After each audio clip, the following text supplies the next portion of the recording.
Isso aí. Estamos no ar. Acabou de passar minha filha home office. Diz que não é home office de verdade, né, Gustavo e Ari? Home office tem um espaço separado para trabalhar agora. É uma coisa muito, muito louca, assim. Adriano, ainda mais numa quarta, véspera de feriado e tal. Aí as coisas têm que ser mais...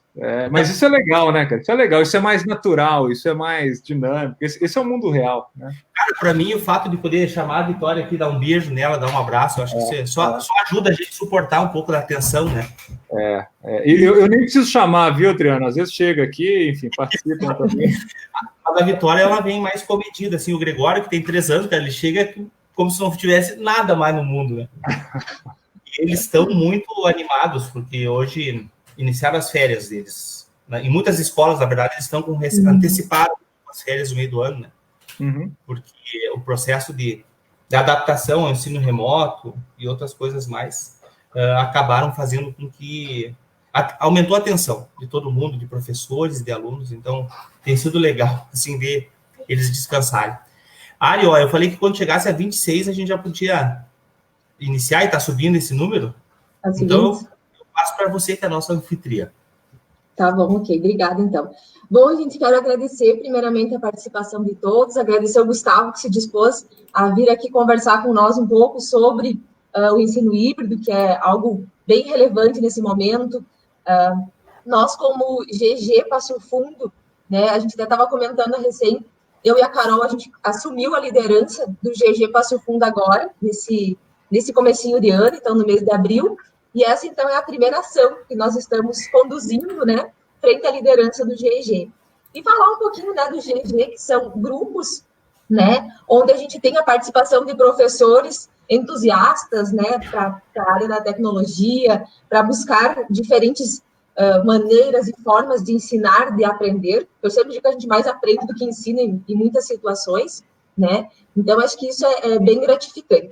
E agradecer também a presença do professor Adriano, que é um líder nato, né, nessa área de tecnologias na educação, e está sempre presente junto com nós, pensando estratégias e metodologias para serem adotadas dentro do nosso ensino, da nossa educação, né?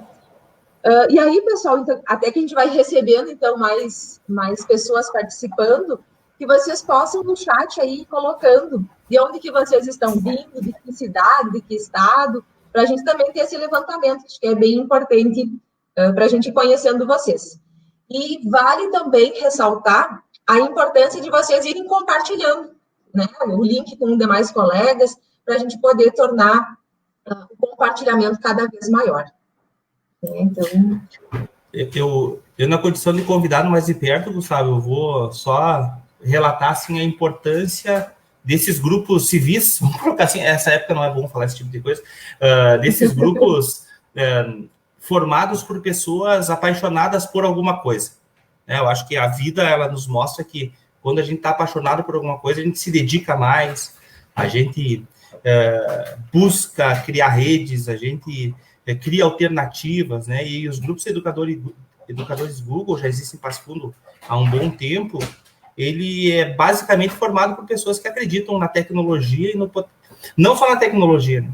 Na tecnologia como suporte para a mobilização de processos educativos onde as pessoas possam assumir o protagonismo, possam, de alguma forma, fazer mais do que se espera, mais do que geralmente não consegue fazer. E isso eu acho muito legal, então parabéns pela iniciativa de vocês. Obrigada. E eu vou colocando aqui as pessoas de onde vão falando, à medida que eles vão... Isso, muito bem. Vai nos dando esse suporte aí. Pode deixar. Suporte técnico importante. E, gente, assim, eu queria falar para vocês um pouquinho, como eu comentei que é a nossa primeira ação como líderes do GG, então hoje o nosso webinar ele vai estar falando justamente sobre o ensino híbrido e as suas potencialidades, né? Então, abrangendo, essa é a primeira ação que nós vamos fazer, então, para abranger um ciclo de formações que já estão programadas agora na sequência. Então, na próxima semana, na segunda-feira, nós vamos ter nosso segundo webinar, também relacionado ao ensino híbrido, mas falando um pouquinho das tecnologias que a gente pode estar utilizando com eles. E aí, nesse segundo webinar, a gente vai ter a participação, então, da Carla Arena, que é líder do GEG Brasil, e da Magda Mota, que é a coordenadora da TI da Secretaria Estadual de Educação do Estado do Rio Grande do Sul. Então, a gente vai estar conversando um pouquinho também sobre como a gente vai poder fazer essas interações, né? Trabalhando um pouquinho mais com a questão dos órgãos que estão nos dando suporte nesse momento também. Então, fica o convite aí para todo mundo, segunda-feira também, estar participando aí do nosso segundo webinar. Bem importante a participação de vocês. Adriano, chegamos a quantos já? 50, 59. 60 agora, pode meter bala. Posso? Então, tá bom. Então, gente, para nós darmos continuidade, vocês também se organizarem em relação ao tempo, nós pensamos numa webinar de 45, 60 minutos no máximo, para que a gente possa dar sequência, então, nas nossas atividades também.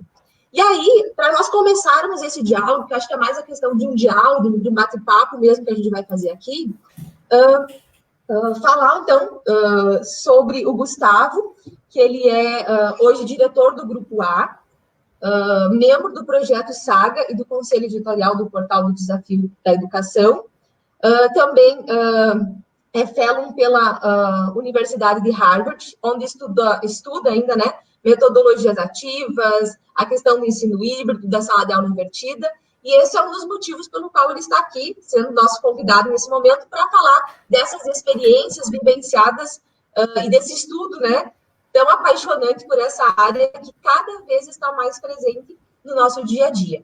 E, querendo ou não, a situação que a gente está vivenciando nas nossas escolas hoje, com a parada, com esse enfrentamento de termos que mesclar as nossas aulas para o ensino à distância, o choque que nós, professores, nos deparamos frente a isso. Então, acredito que você venha contribuir muito nesse quesito.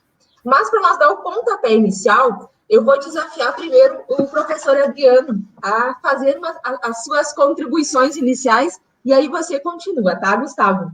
Mas o Adriano, eu sei que ele faz várias lives já sobre a questão do ensino híbrido, e aí eu gostaria que ele falasse, então, um pouquinho sobre as alternativas e a relevância dele dentro das nossas instituições. Como que você enxerga isso, Adriano, hoje, nas suas percepções? Eu só vou começar dizendo, Ari, assim, que eu estou muito feliz mesmo de estar aqui com vocês. Primeiro porque o nível de conhecimento que eu tenho dos dois é diferente, obviamente. O Gustavo, eu tive conhecimento agora pessoal há pouco tempo, né? Mas a gente poder falar sobre um assunto tão relevante e tão fundamental para a educação, na companhia de pessoas que fazem a educação acontecer, numa perspectiva de futuro, acho que essa é a grande questão. Para mim é uma grande honra, né? Bom, o ensino híbrido, e aí a gente pode, Gustavo, pode a qualquer momento me interpelar, como quiser, mas eu tenho uma tese, a minha tese é de que o ensino híbrido, dentro de um contexto mais criativo, mais rico, mais colorido de ensino híbrido, né? Ou melhor, dentro daquilo que de fato ele é conceitualmente, ele passa a ser um elemento fundamental de relevância das nossas instituições. Ou seja, ele não somente é futuro, como a gente já está meio atrasado no processo de implantação do ensino híbrido. Por quê? De uma forma geral, eu tenho parte do processo de aprendizagem que acontece à distância, vamos colocar assim, e tem um processo que acontece presencialmente, quando a gente está junto. E quando eu falo presencialmente, eu falo, isso aqui é presencialmente também. O Gustavo, a Ari, mais essas pessoas que estão todas conectadas aqui, estão convivendo, estão compartilhando, né? Então, quando a gente fala em ensino híbrido, a gente começa a pensar em um contexto onde algumas coisas não precisam mais uma situação em que estejamos todos juntos. Parte do processo educativo, parte dos processos de aprendizagem, parte dos processos que compõem o aproximar-se de um conceito, pode ser feito à distância, pode ser feito com um outro suporte. E isso, na verdade, valoriza e amplifica a possibilidade de interação quando a gente está junto. Então, a questão do ensino híbrido é nesse momento da pandemia, quando a gente já se deu conta que para algumas coisas eu não preciso levar mais o meu corpo para algum local, eu não preciso mais a proximidade física, vai talvez nos ajudar a pensar um contexto educacional onde eu posso fazer algumas coisas mais passivas sem estar junto, mas vai criar um contexto, e aí já vou começar a encaminhar aí a bola para o Gustavo, vai começar a criar um contexto de maior exigência de interatividade, de criatividade para os momentos em que nós estamos juntos. Essa é uma primeira rodada aí.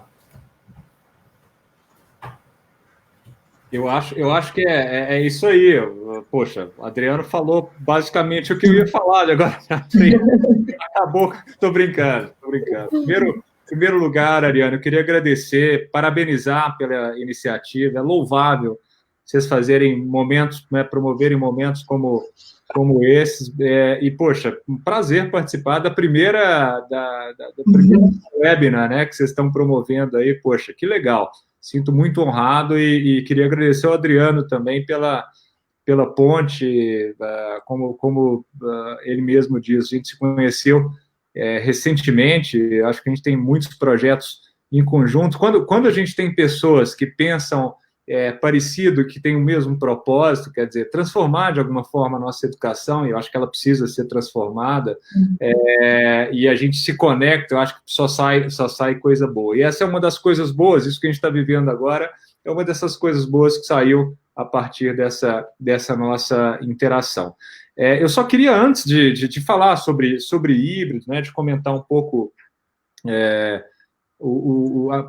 compartilhar minha visão sobre o futuro do ensino, eu queria só me apresentar rapidamente, né? Eu tenho, nesses últimos anos, dedicado desde 2010 para 2011, ou seja, quase 10 anos aí, dedicado uma boa parte do meu tempo, pelo menos 80% dele, a tentar entender novas formas de ensinar e aprender, novos modelos de sala de aula, né? Isso vale para o ensino presencial, isso vale para o ensino à distância e vale para a fusão dessas duas coisas, que é o que a gente chama aqui no Brasil de híbrido, lá fora eles chamam de blended learning.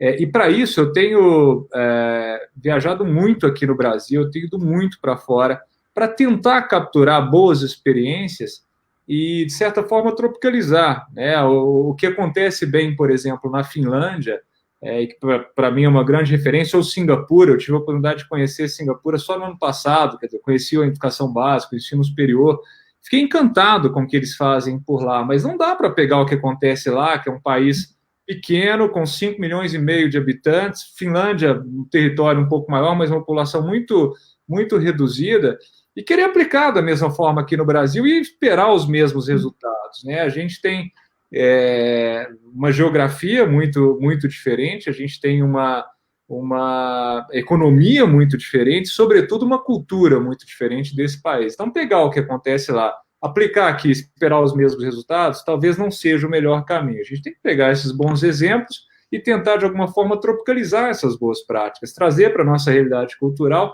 e medir. Eu tenho muito, Ariane, nos últimos anos, defendido e levantado essa bandeira de que a gente tem que aportar mais evidência no nosso processo educacional. A gente faz muita educação baseada em opinião. Eu acho que metodologias ativas é algo legal. Eu acho que sala de aula invertida funciona super bem. Ensino híbrido é o ensino do futuro. Espera aí, cadê as evidências de que isso funciona bem, né? Cadê os indicadores nesse processo que vão nos mostrar o que funciona, se o aluno aprende mais, fica mais satisfeito, tem mais engajamento, qualquer percepção dos professores.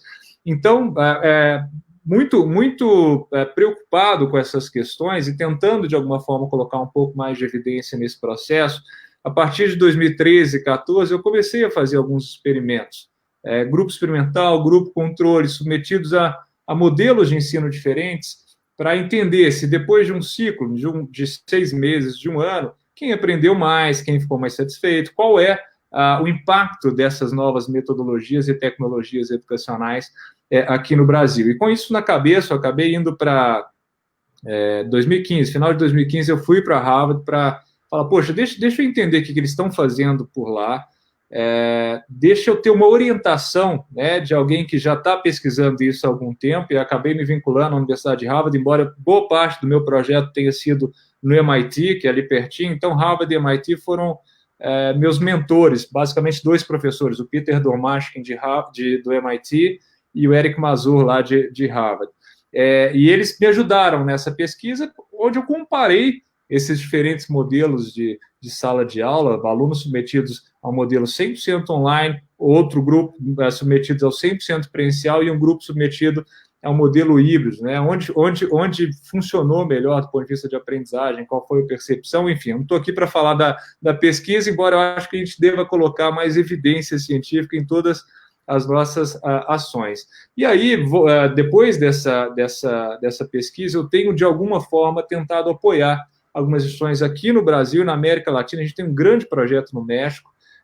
Eu desenhei o ensino híbrido para um grupo de 27 universidades mexicanas que estão fazendo isso super bem. Então, é algo que veio para ficar e funciona para a nossa cultura latino-americana, né, e falando especificamente de Brasil, tem funcionado muito bem. A gente tem projetos em quase todos os estados, e eu falo, a gente tem que tropicalizar, pegar o que funciona na Finlândia, Singapura, Estados Unidos, trazer para o Brasil. No Brasil também ele tem uma tropicalização interna, né, o que funciona bem aí no Rio Grande do Sul é diferente da realidade do Pará, do Amazonas, que não tem... O Amazonas é um dos maiores estados que a gente, se não o maior, talvez o maior que a gente tenha no Brasil, com 60 e poucos municípios, sendo que boa parte do território não é coberto nem por sinal de rádio, nem de telefonia celular e nem de internet. Então, poxa, a forma que a tecnologia chega em algumas regiões do Brasil faz com que a gente tenha que adequar esses projetos à realidade no nosso país. Então, é o que eu tenho feito nesses últimos anos, experimentado e apoiado algumas instituições aqui no Brasil a fazerem algo diferente. Isso é o que me move, né? E com base nisso, quer dizer, em tudo que eu experimentei, que eu estudei, a realidade que eu vi lá fora, o que eu fiz aqui no Brasil, né, antes de vir para o Grupo A, nos 16 anos anteriores, eu estava dentro de uma instituição de ensino, né, ensino superior, como professor, como coordenador de curso, como diretor acadêmico, de EAD, enfim. Então, pude experimentar a operação de como executar isso aí.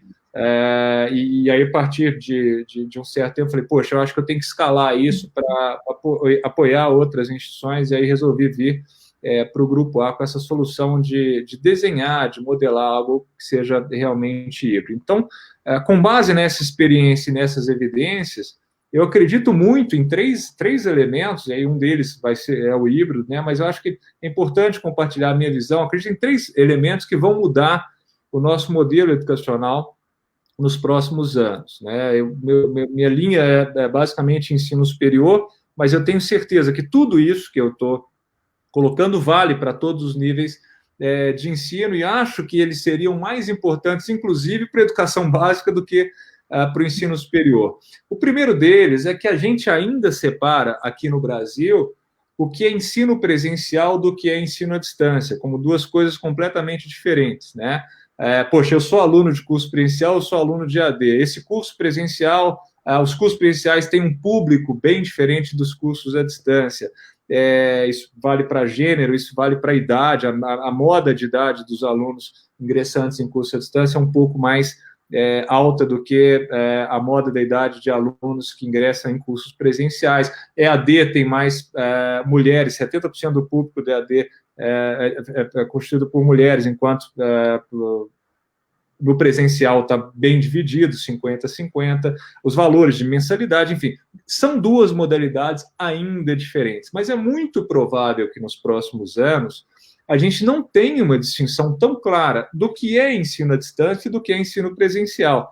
E durante essa pandemia, esse processo de mistura, de blended, de fazer das 2 coisas uma só, isso acelerou de uma forma abrupta, né? Todo mundo está vivenciando isso. Quem não acreditava, quem não queria e quem não podia, teve que virar a chave de uma forma ou de outra e está fazendo algo com mais uso de tecnologia. Então, por um lado, é fundamental que nos próximos anos a gente tenha no ensino presencial mais tecnologia educacional aportada.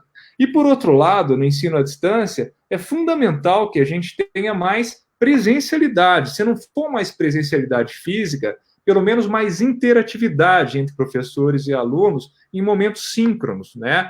Durante essa virada, e aí só um parênteses, eu vi muitas instituições, eu critico muito, daqui a pouco eu já falo por quê, eu critico muito esse modelo de sala de aula expositiva, exclusivamente expositiva, né?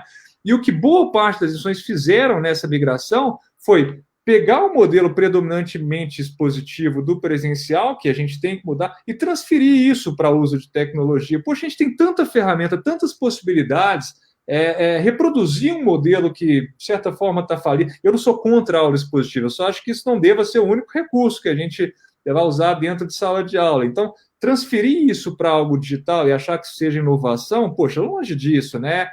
Isso é replicar um modelo que a gente já deveria ter mudado há algum tempo. Então, se por um lado a gente vai precisar aportar mais presencialidade no ensino à distância, por outro a gente vai aportar mais tecnologia até essas coisas se misturarem e a gente transformar isso no ensino híbrido. A pesquisa que eu fiz lá foi aplicada no Brasil, mas pela Universidade de Harvard, ela foi 50% presencial, né, um dos grupos experimentais, 50% presencial e 50% online, com tecnologia digital, conteúdo de qualidade, enfim. Isso é presencial ou é AD? Poxa, 50-50, esse é um clássico híbrido, né? Então, em pouquíssimo tempo, inclusive, a nossa regulação dos Conselhos Estaduais de Educação, do Ministério da Educação, quer dizer, tanto em nível de educação básica quanto superior, essa legislação tem que ser revista para que a gente não faça uma distinção tão clara entre dois modelos que tendem a se juntar. Isso já está acontecendo no mundo inteiro, inclusive aqui no Brasil.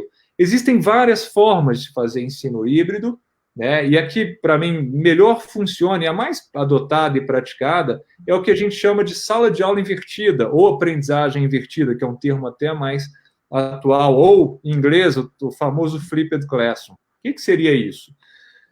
No modelo de sala de aula presencial tradicional, o professor entra dentro da sala de aula com o único, o principal objetivo de expor conteúdo. Na disciplina teórica, o que acontece predominantemente aqui no Brasil é exposição de conteúdo, tirando aulas práticas, laboratórios, mas em momentos teóricos, basicamente o que acontece é exposição. E a gente sabe que só a exposição não funciona muito bem por vários fatores, mas principalmente por dois. O primeiro deles é que 15 dias depois de uma aula expositiva, os alunos tendem a se lembrar de aproximadamente 20% a 25% daquilo que ouviram. Eu estou falando 2 semanas depois de uma aula expositiva, não estou dizendo depois de um ano, depois de formado, ou seja, o modelo em que a exposição prevalece é o modelo em que, definitivamente, ele é ineficiente do ponto de vista de aprendizagem, né? Porque as pessoas esquecem disso ali em muito pouco tempo, se não aplicarem esse conteúdo. E o segundo motivo é que cada aluno tem um ritmo individual de aprendizagem. Quando a gente coloca todo mundo enfileirado numa sala de aula, expõe conteúdo no mesmo ritmo para todo mundo, a gente acaba não respeitando essas individualidades que são inerentes ao processo de aprendizagem. Então, acesso a conteúdo que hoje acontece predominantemente nos momentos presenciais, poderia e deveria, na minha opinião, acontecer em qualquer hora, em qualquer lugar. Então, se eu pego esse conteúdo, estruturo, coloco no ambiente virtual de aprendizagem, eu permito que cada aluno, no seu próprio ritmo, quantas vezes quiser ou precisar, tenha acesso a esse conteúdo. Isso faz com que nos momentos presenciais eu utilize o tempo de sala de aula em que todo mundo está junto, como o Adriano comentou no início, né, momentos síncronos, com todo mundo junto, eu use para algo que só pode ser feito, ou preferencialmente deveria ser feito de forma síncrona e presencial. E aí entram as metodologias ativas de aprendizagem, hands-on, espaços maker, resolução de problemas, trabalho em projetos, em case, enfim, usando de uma forma geral metodologias que sejam mais ativas nesse processo de ensino-aprendizagem. Ou seja, nesse novo modelo, eu pego a aula tradicional, que é expositiva, uso tecnologia e disponibilizo esse aluno através de um LMS, de uma plataforma digital, de uma plataforma como o Google Classroom ou o Blackboard, enfim, para que esse aluno acesse em qualquer hora, em qualquer lugar. Eu posso usar, inclusive, a aprendizagem adaptativa, que são algoritmos que aprendem como cada aluno aprende melhor, se é vendo um vídeo, se assistindo um texto. Cada um tem uma forma, inclusive, de aprendizagem, um ritmo individual. Então, se eu uso inteligência artificial para isso, o Watson já tem alguns projetos de adaptive learning. A Khan Academy é um excelente exemplo de plataforma adaptativa, inclusive largamente usada aqui no Brasil. A Fundação Lema já tem traduzido vários vídeos e conteúdos da Khan Academy. Enfim, eu permito que cada aluno, no seu próprio ritmo, quantas vezes quiser ou precisar, acesse esse conteúdo. E aí, nos momentos presenciais, eu aplico. Por isso, né, a aula passa a acontecer em casa, a aula tradicional, e a lição de casa, que basicamente é resolução de problemas, trabalhar em projetos, trabalho em grupo, isso passa a acontecer dentro da escola. E aí, esse é o conceito de sala de aula invertida. A gente inverte completamente o modelo tradicional. A pesquisa que eu fiz foi exatamente assim, né? A gente disponibilizava conteúdo para os alunos para eles estudarem, chegavam dentro de sala de aula na semana seguinte para aplicar esse conteúdo. Depois estudavam mais um, então sempre um estudo prévio no ritmo do aluno antes da aplicação. No mundo inteiro isso funciona melhor, inclusive aqui no Brasil. Eu traduzi, na verdade eu não traduzi, eu fiz a revisão técnica de um livro chamado Flipped Learning, que é um livro de um autor chamado Robert Taubert. Ele foi traduzido pela editora Penso, lançado em maio do ano passado aqui no Brasil, um dos melhores livros que eu já li sobre ensino híbrido, sala de aula invertida, né? Eu recomendaria aqui, tem um que chama Blended, esse para mim é o principal, de um autor chamado Michael Horn, que é da turma lá do Clayton Christensen de inovação disruptiva. O Blended, para mim, é a grande fonte de inspiração para o ensino híbrido. Mas esse eu conheci recentemente, conheci até avaliando a viabilidade de tradução, e tem uma parte desse livro do Taubert que eu acho muito legal, que ele fala o seguinte, e por mais óbvio que seja, eu nunca tinha pensado nisso, por isso que eu estou compartilhando aqui com vocês. No modelo presencial tradicional, expositivo, professor e alunos estão no mesmo espaço de aprendizagem para uma tarefa, do ponto de vista do aluno, de baixíssima complexidade cognitiva, que basicamente é ouvir o que o professor está falando, tomar algumas notas e assimilar aquilo ali.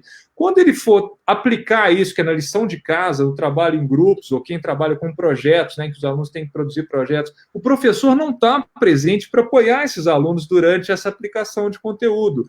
A gente deveria inverter o acesso inicial a conteúdo, a apresentação desse aluno ao conteúdo, que é uma tarefa de baixa complexidade, na maioria dos casos, poderia acontecer em qualquer hora, em qualquer lugar, sem uma necessidade de uma supervisão durante 100% do tempo do professor. A supervisão é importante no momento da aplicação. Então, vamos inverter essa lógica, levar a exposição para cá e trazer as atividades de mais alta complexidade cognitiva para o momento em que o professor está ali ao lado do aluno para apoiar, para incentivar e para ajudá-lo, né? Para ser, ao invés de um sábio no palco, né, ser um guia do lado desse aluno moderando as atividades.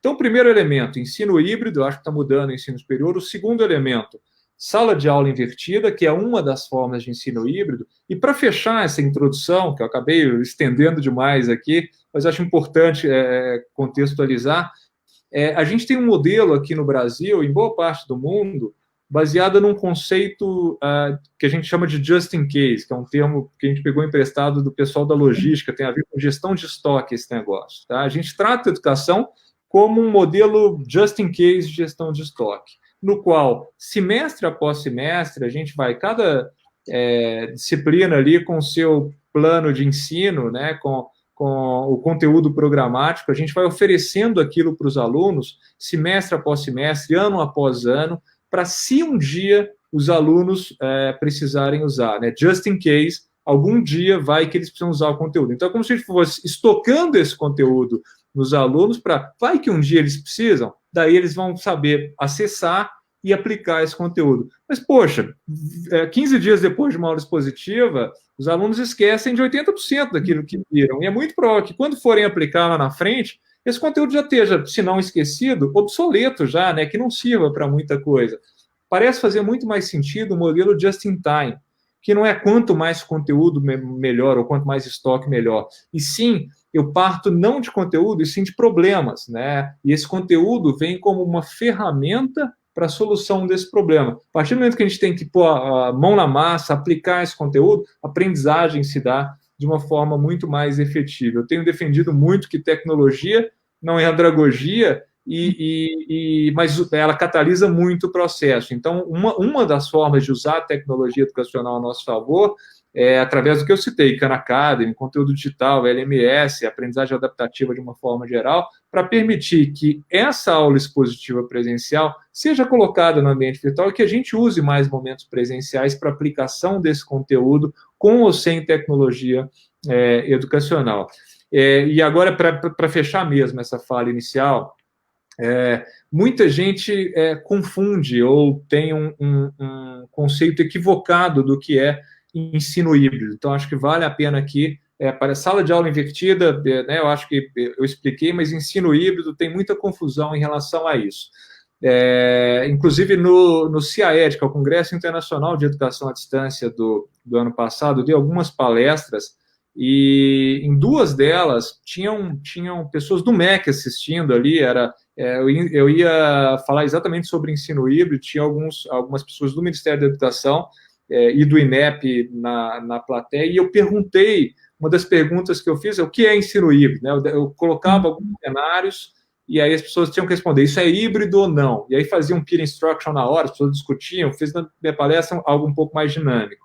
E 80% das pessoas que estavam na plateia erraram os conceitos ali do que era híbrido e tal, por isso que eu acho sempre importante conceitualizar para que a gente, ensino híbrido é isso, existem algumas coisas que podem ser muito legais, mas não são ensino híbrido. Então, vamos lá.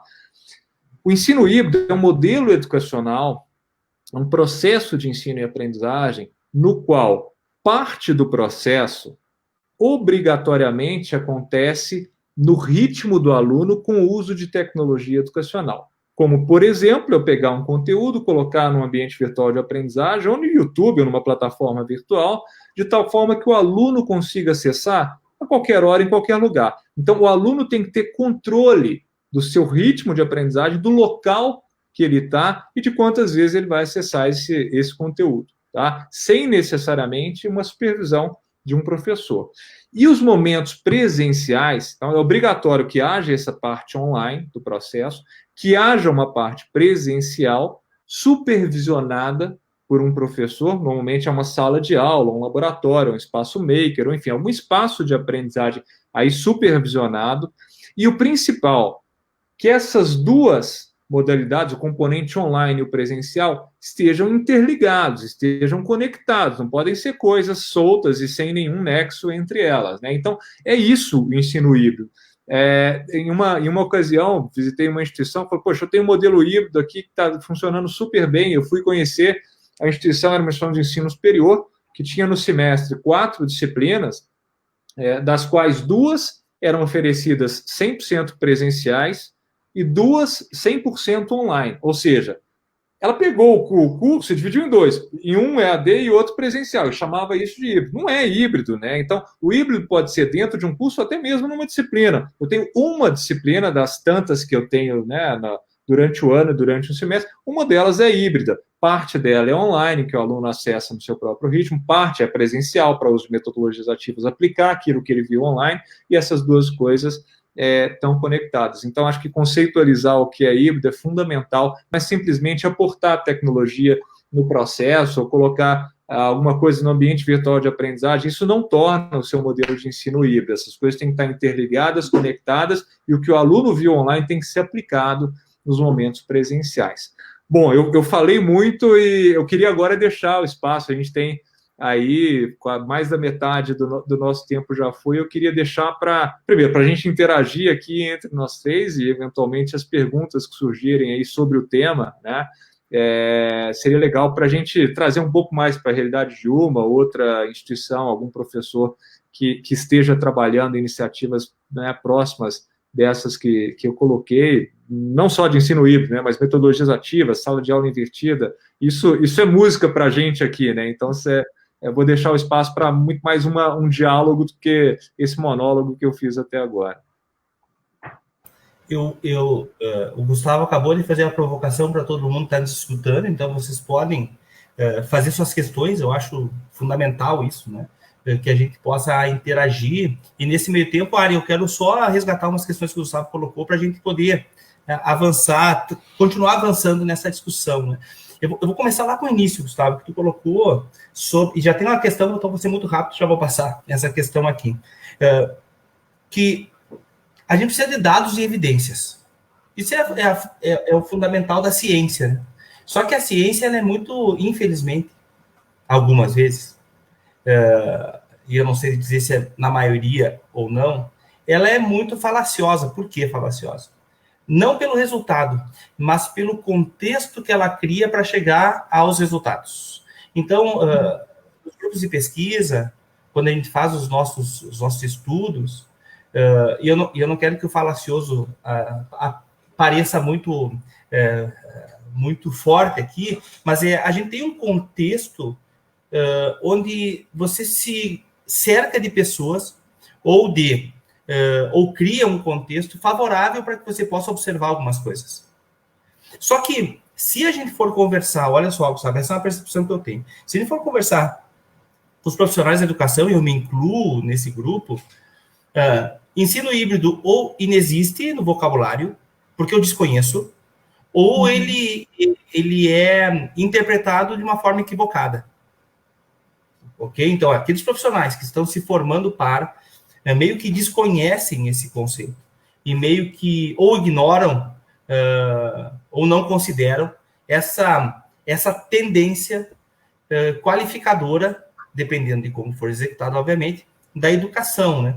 Mas porque não se conhece, não significa que não existe produção, porque existe uma vasta produção na área de ensino híbrido, existem muitas experiências muito legais do ponto de vista de o que fazer e como fazer, principalmente, e aí é um elemento sobre o qual eu me ocupo muito e me preocupo muito também, que é os momentos presenciais.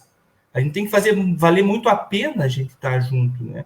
E tem um outro elemento que eu estava colocando sobre a questão que tu colocas, né? Que eu estava pensando, o ensino híbrido, ele tem que ter necessariamente uma parte à distância, né?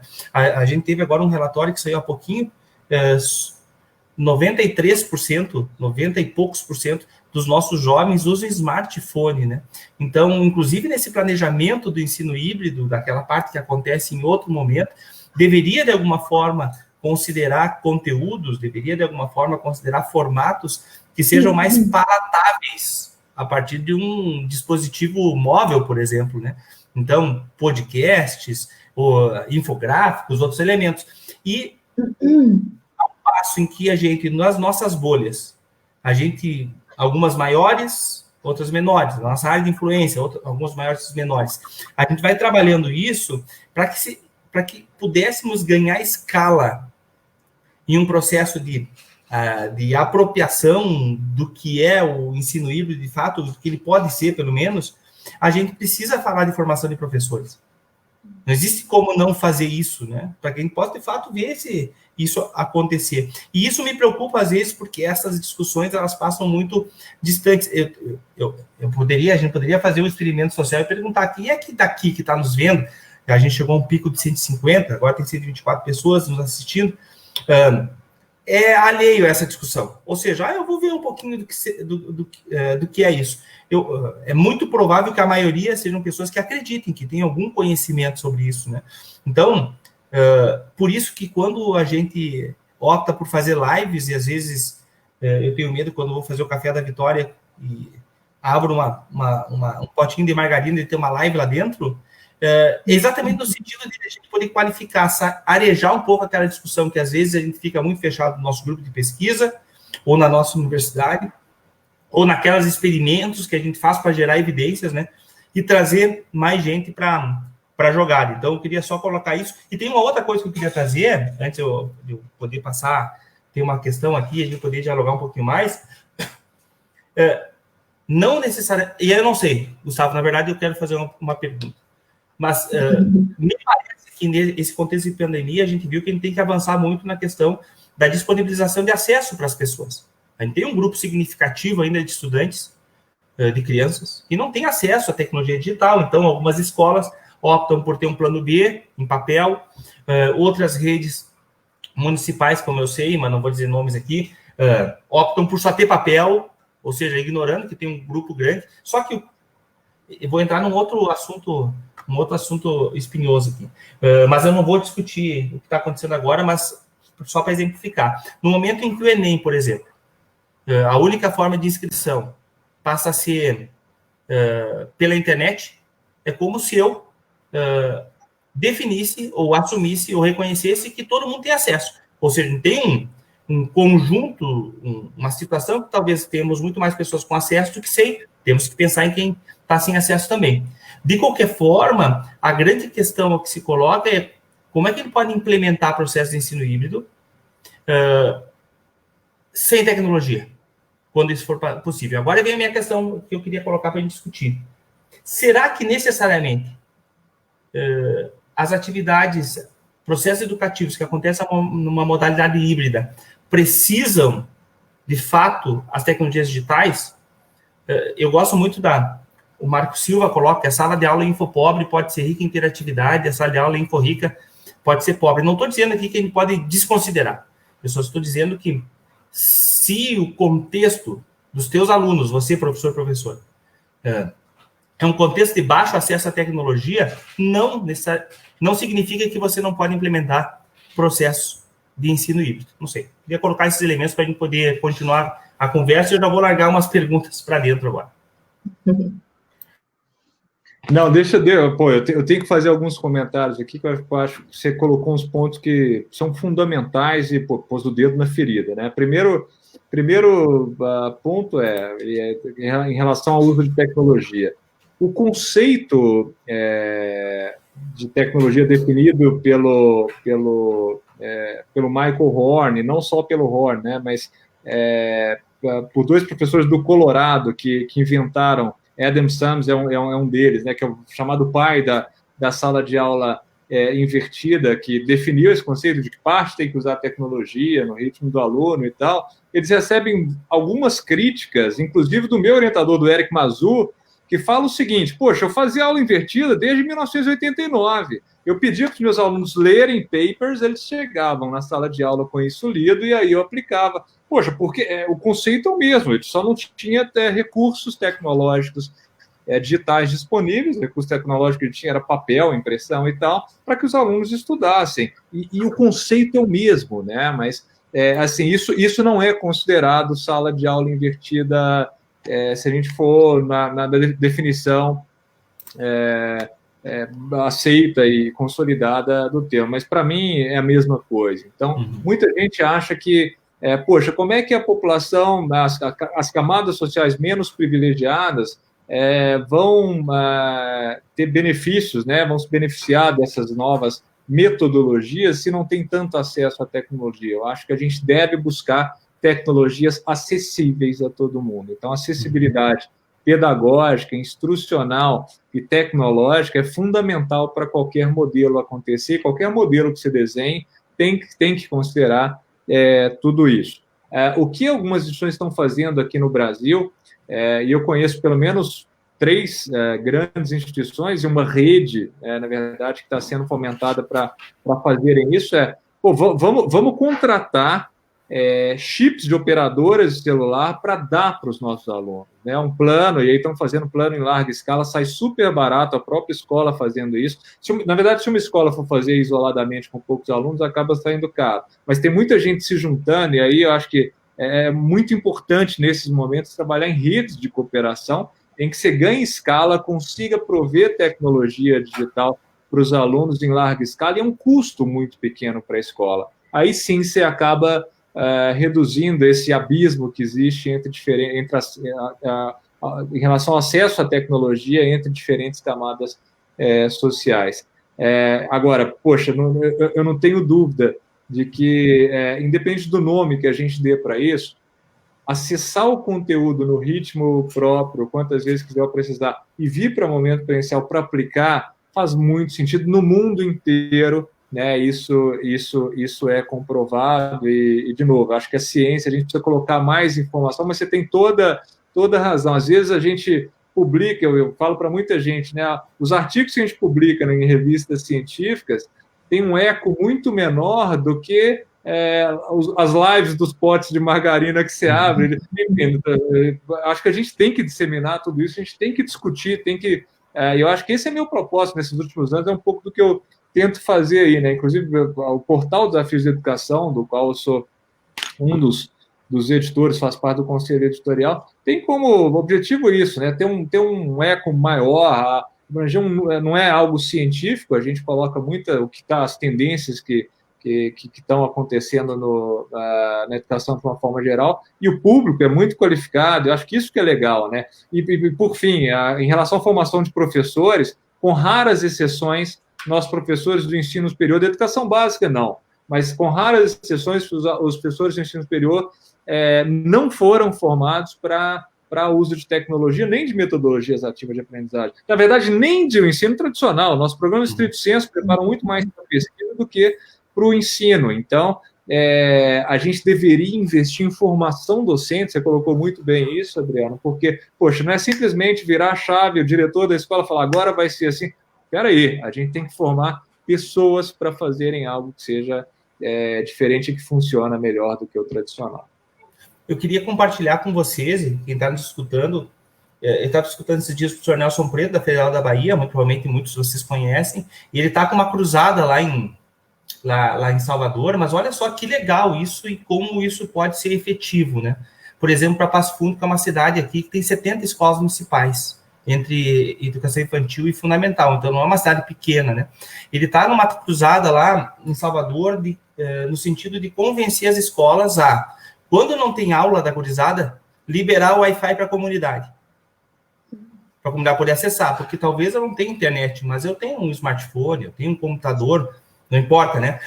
Então, vendo como existem alternativas aí que a gente pode trabalhar, é óbvio que o legal seria que todo mundo tivesse acesso à internet de altíssima qualidade, né? Isso é uma possibilidade de exercício da cidadania, de desenvolvimento pessoal, do ponto de vista profissional ou não, enorme, né? Acho que é direito nosso ter acesso à internet. Mas enquanto isso não acontece, alternativas como essa, que talvez sejam até mais baratas do que a compra do chip, se bem que eu não sei, não tenho ideia do que significa, porque eu teria que melhorar aí a internet das escolas. Também é interessante. Eu vou colocar aqui da Simone Crabe, e a Simone perguntou, e daí aqui sim, aqui de Passo Fundo é colega nossa, ela pergunta como é que eu vou trabalhar ensino híbrido para alunos com deficiência. Eu acho que são 2 elementos que entram aqui. Uma questão da personalização do ensino, que serve para qualquer aluno, não só com deficiência. Eu acho que isso é uma questão que a gente não consegue com professores, e talvez as metodologias ativas, de alguma forma, auxiliem. E se a gente fosse falar sobre inteligência artificial, a gente poderia falar das APIs do IBM Watson, lá, que personalizam o ensino. Mas aqui, sim, me parece que as tecnologias digitais fazem muito sentido. Porque, em função dos simuladores, das diferentes linguagens, da diferente forma como elas podem envolver o estudante, dependendo da situação em que ele se encontra, da deficiência que ele apresenta, né, em um processo educativo. Então, talvez nessa questão aqui, a presença da tecnologia possa trazer um incremento muito, mas muito grande mesmo, em processos educativos para esse público, né?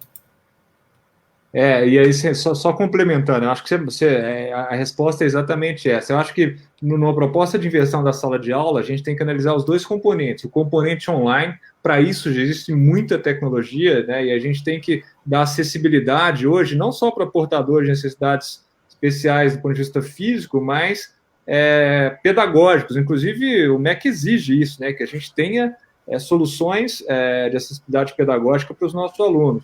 E aí já existe muita coisa que para esse momento online possa e, de novo, faz muito mais sentido que um aluno que tem alguma dificuldade tenha mais tempo para ter acesso no componente online e não seja algo do tipo one size fits all, uma mesma solução para todo mundo.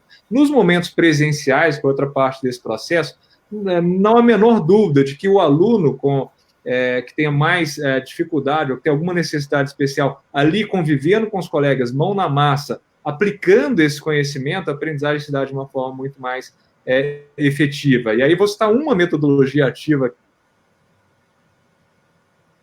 gente tem que valorizar as coisas da terrinha, né? A gente fala muito de fora e tal, mas tem um professor da UNB chamado Ricardo Fragelli, grande amigo meu, que inventou um método chamado 300, que é super simples, né? Aqueles alunos que têm mais facilidade, ele faz isso através de um ranqueamento, que talvez não seja algo o mais bonito de se fazer, mas ele acaba ranqueando a performance dos alunos e coloca, poxa, aquele aluno que tem mais facilidade, que performou melhor, ele vai ajudar aquele aluno que está tendo muita dificuldade. Então, parei esses alunos de tal forma que o que tem mais facilidade tem algumas semanas para apoiar o outro, e aquele outro tem chance de recuperar. E é um negócio tão legal o método 300, eu estou falando, isso vale não só para quem, né, para portadores de necessidades especiais, mas para qualquer modelo em que os alunos têm um nível diferente de acesso prévio a conteúdo, de formação, de classes sociais, enfim. Se fazer aluno ajudando aluno parece fazer muito sentido. E ele, nesse método 300, fica muito claro que quem aprende, não só o aluno que está sendo ajudado, aquele que está... Mas o que ajuda aprende muito mais, porque quando você tem que ensinar alguma coisa, então é bom para todo mundo, é um processo, para quem nunca ouviu falar, depois dá um Google aí, método 300, Ricardo Fragelli, é algo super legal, que pode ser usado, além desse online do presencial, como apoio extra para essas pessoas, né, que têm algum tipo de dificuldade ou algum tipo de deficiência. Eu estou colocando aqui, uma das questões que tem rolado nas lives é que a gente chama o pessoal para que eles localizem. Quando alguém que está participando da live fala sobre alguma coisa, alguém vai lá para o Google, já procura e já coloca aqui, então daqui a pouco já deve aparecer aqui. Obviamente a gente conhece a pirâmide de Dale lá, né? E ela é obviamente também tão obviamente quanto ela, a gente sabe que ela é questionada, mas do ponto de vista bem empírico é óbvio que a gente pode atestar que quando eu ensino alguém eu aprendo muito mais, né? E quando a gente falava da questão das evidências lá, é que as metodologias ativas, a maioria delas, elas são criadas, elas são organizadas exatamente para que essas trocas aconteçam de uma forma planejada para o professor do ponto de vista metodológico, né? Então, colocar as pessoas que possam, de alguma forma, se ajudar nesse processo de construção. Tem um outro elemento importante que me parece que vale a pena a gente colocar aqui. Tu falaste do Khan Academy, ou a gente tem falado do Khan Academy, e o Khan Academy, por exemplo, não é só para matemática, primeira questão. A Fundação Lehman tem ajudado muito na tradução e se envolveu muito nisso, né, aqui no Brasil.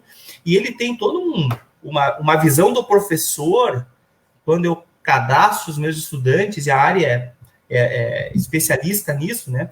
Quando eu cadastro os estudantes, de fazer um mapeamento e ajudar o professor a detectar exatamente esse cara que sabe, com esse que está com alguma dificuldade, e utilizar essa informação. Eu acho que é isso que é a grande questão. A tecnologia ela vem para nos ajudar, nos fornecer informações, e por isso que eu acho que a gente deveria usar muito mais tecnologia e trabalhar muito mais a questão de formação da tecnologia, principalmente das licenciaturas, a qualificar as minhas propostas que vão acontecer depois dentro quando estivermos juntos, né? Então, é legal, assim, a gente poder tirar um tempinho, nós como professores, dos nossos afazeres, para descobrir coisas, para experimentar coisas, para escutar pessoas que já utilizam, né?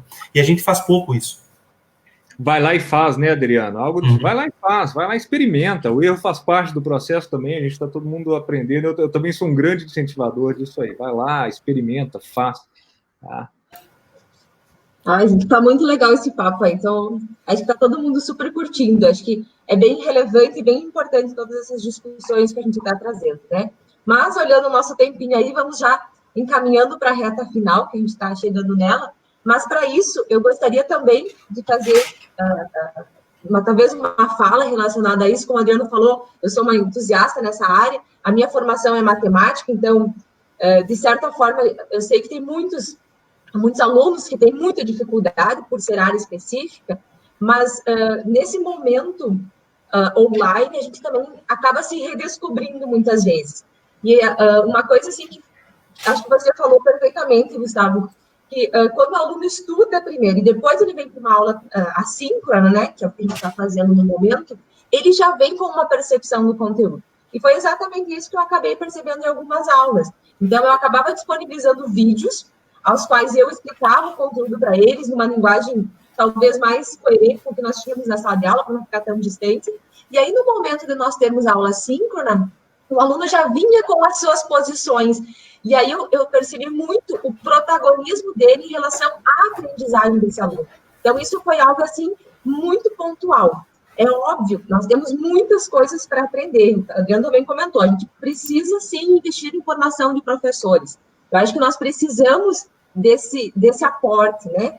Muitos colegas compartilham, a gente vai fazendo trocas de experiências. Acho que o grupo do GG é muito disso, né? A gente fazer essas trocas, mas, querendo ou não, a gente precisa desse suporte em relação à formação de professores, para que nós também possamos repensar um pouco as nossas práticas, para que a nossa educação mude realmente para todos esses potenciais que vocês estão destacando, né? Então, acho que isso também é bem relevante.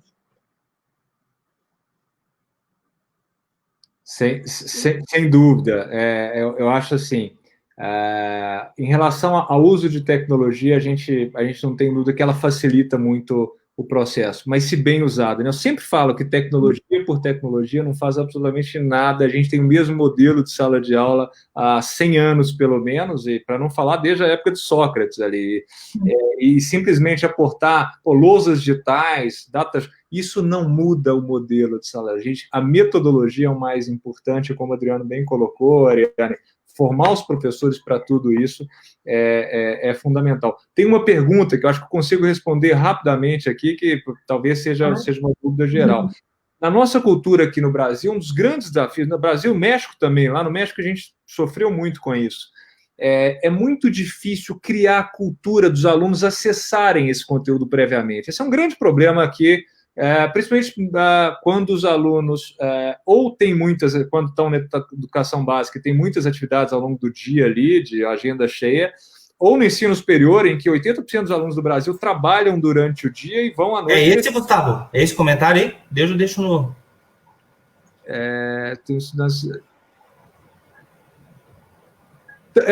Mas teve outra pergunta aqui, mas que foi foi mais cedo aqui, eu estava nela.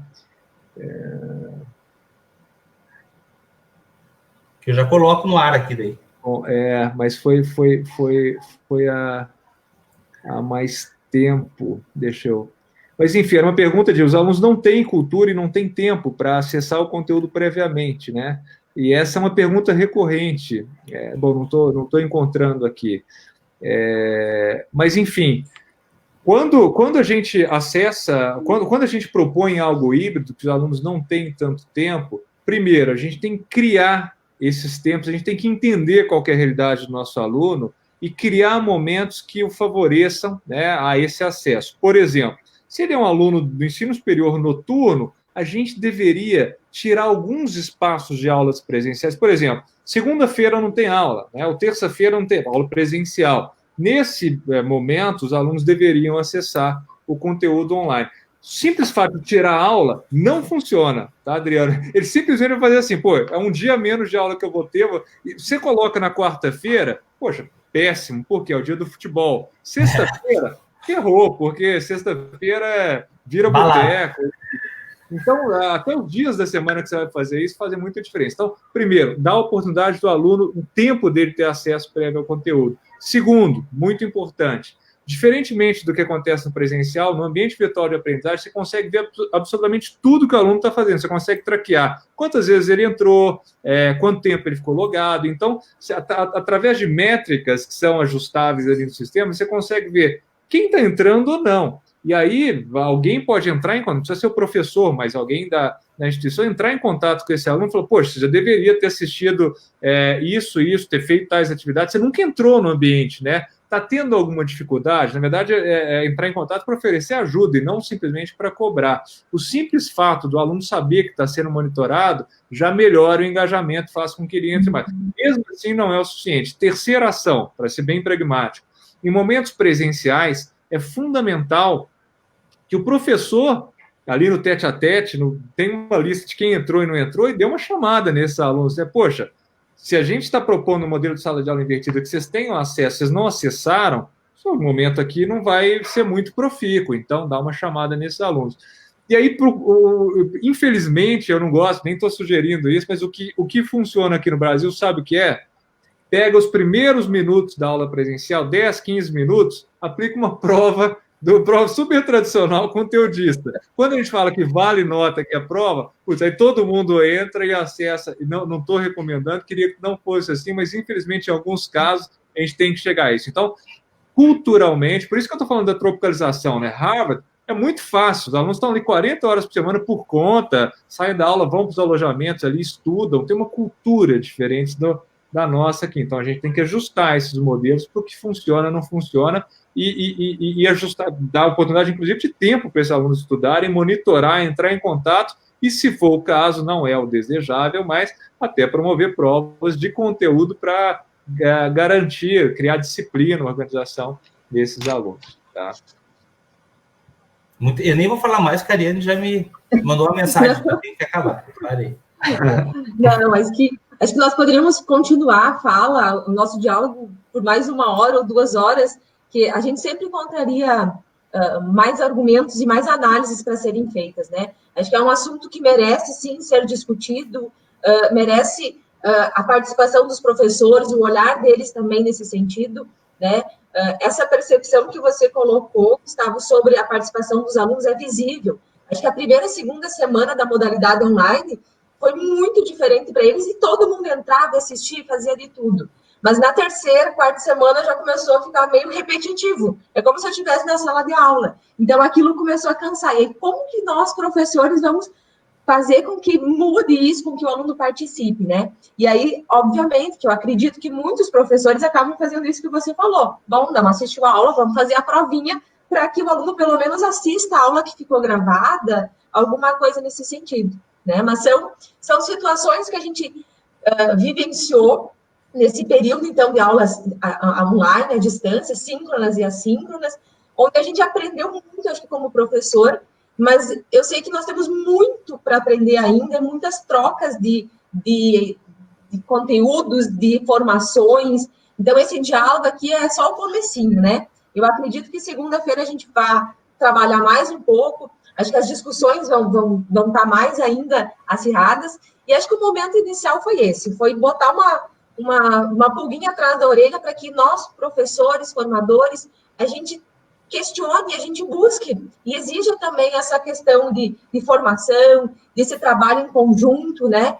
Porque muitas vezes um projeto, ele não precisa ser específico da minha disciplina de matemática, ele pode estar envolvendo mais componentes. Então, tem toda essa prática que a gente pode vivenciar, mas ela só vai ser possível se existirem espaços para que isso aconteça também, né? Então, deixo um minutinho final para a despedida de vocês, e aí eu faço o meu encerramento, então. Vai lá, Adriano. Então, eu vou me despedir como da casa e muito feliz em estar compartilhando com vocês dois aqui esse momento, né? Me parece que não tem que mesclar duas coisas agora. Calma e pressa. Calma na forma como a gente vai encarar esse processo. Calma na forma como a gente vai construir essa transição, porque vamos pensar, né? A gente passa do ensino convencional para o ensino híbrido, a gente passa da água para o vinho, né? Ou do quente para o frio. Então, a gente poderia ter um processo de transição que é natural, a gente vai errar, a gente vai acertar, mas pressa no começar a se mexer. Acho que essa é a grande questão, né? A gente tem que começar a se mexer urgentemente. Eu sei que muita gente tem falado que nos últimos meses a gente fez mais do que fizemos nos últimos anos, é verdade, mas a gente tem que ter pressa em começar um processo planejado de processos educativos baseados em ensino híbrido que possam, de fato, qualificar a educação. E por isso que momentos como esse, ou por isso que as pesquisas são importantes. E por isso também que os grupos, como o Grupo de Educadores de Google, que está espalhado no mundo inteiro, e eu conheço muito aqui o de Passo Fundo, tem um papel fundamental no sentido de tornar mais amena essa transição, de ajudar os professores que, de fato, sentem que algo não está legal, eu quero mudar, mas não domino as ferramentas, ou talvez não domine metodologias específicas. É importante que nós, agora usando lá o tio Ben, né, grandes poderes, a gente domina a tecnologia, quem domina a tecnologia tem poder sobre o outro, quem fala isso é o Milton Santos, né? A gente sabe da importância das metodologias ativas, que elas não são moda, que elas não são paliativos, que elas não são para quem quer trabalhar menos, por exemplo, a gente tem uma responsabilidade enorme, portanto, a gente não pode cruzar os braços, que a gente continue fazendo isso, dos nossos artigos, nas nossas lives, dos nossos cursos, nas conversas com uma pessoa que seja, para que a gente possa fazer avançar a educação. E, de novo, muito obrigado mesmo pela oportunidade de ter compartilhado com vocês esses minutinhos. Legal. Bom, agora sim. Ariane, obrigado Queria agradecer a você, ao Grupo Educadores Google, parabéns pela iniciativa, obrigado pelo convite, obrigado, Adriano, pela ponte, e obrigado principalmente a todas as pessoas que se conectaram aí durante essa pouco mais de uma hora, tiveram com a gente. É um privilégio para mim ter participado desse momento com vocês. Como mensagem final, né, eu diria, só complementando aqui, eu acho que investimento não só na formação de professor, mas eu acho que tem que ter apoio institucional a essas mudanças. A instituição tem que ser projetos institucionais. Se for projeto isolado de um professor ou outro, legal, melhor do que, mas algo institucional em que a instituição apoia parece fazer muito mais sentido. Eu queria dizer que a gente já tem tecnologia para tudo isso acontecer, a gente já tem conteúdo de qualidade na era da informação, plataformas livres, enfim, a gente já tem conteúdo, a gente já tem, sobretudo, metodologias que comprovadamente já funcionam muito melhor do que o ensino tradicional. O que nos falta é iniciativa, né? Espero que com participação em momentos como esses aqui que a gente está vivendo, que essa iniciativa não falte mais no nosso modelo educacional. Obrigado mais uma vez e boa noite a todos que participaram aqui com a gente.